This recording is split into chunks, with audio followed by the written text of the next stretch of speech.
I see the term anger phase bandied around a lot, and it's always rubbed me the wrong way. It implies that anger is something bad, a cancer of some sort. When you have it, you want to get rid of it as quickly as possible and move on to acceptance.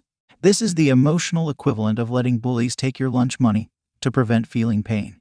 Acceptance as a means to achieve some higher zen is not an admirable quality when it comes at a real cost to you. Pretending you've ascended to a higher plane of existence is a cope. Holding frame does not mean pretending one does not have emotions.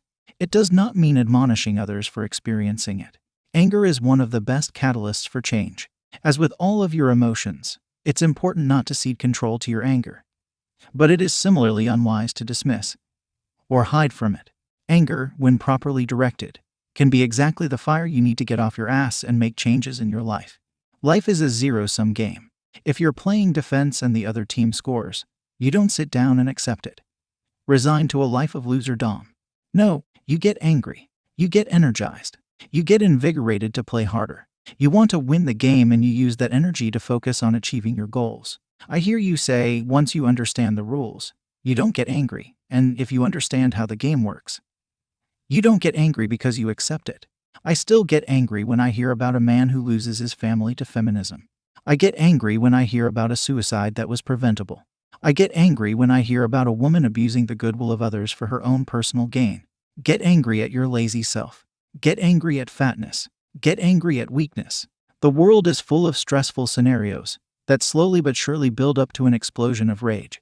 If one does not learn the benefits of turning anger into action, they will be subject to varied, equally unfavorable consequences.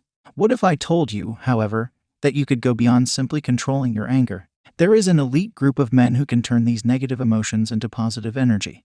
You could be one of them. You can learn to turn your anger into action easier than most would think. Stage 1. Embracing anger. Turning anger into action starts the moment something enrages you. Your body is likely accustomed to dealing with anger in ways such as screaming, punching, or even silently fuming. You will have to accept that this process is going to hurt. Your brain loves how you currently deal with anger. It's cheap, easy, and rewards you with dopamine. What isn't there to love? Yet, when this happens, we all know it only feels good in the immediate moment. Instead, take a moment in your rage to understand the reason you're stressing. The more you rationalize in the beginning, the more likely you are to convince yourself to do something productive with your energy.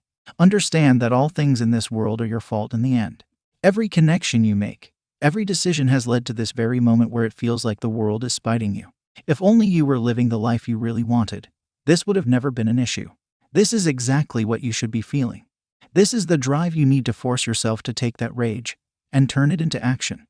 Think about what would have made this situation better. If you were more attractive, would she have rejected you? If you had more money, would your car breaking down be an issue? How do you change these things right now? Get to work. Use this anger to make leaps of faith you would not have done otherwise. Stage 2. Forcing anger into action. When I am enraged, I would find myself unable to actually do anything productive. I knew it was better to work out than to scream, but when I tried to do anything but scream, I would lock up. This is completely normal. Your body hates discomfort. Stage 1 was very important to prepare yourself for this step. You should at this point know exactly what you should work on. If you're still stuck, however, there are a few ways past this. Find motivational content to jumpstart yourself. Remove yourself from the current area you're in. Forget about doing what will make this situation better.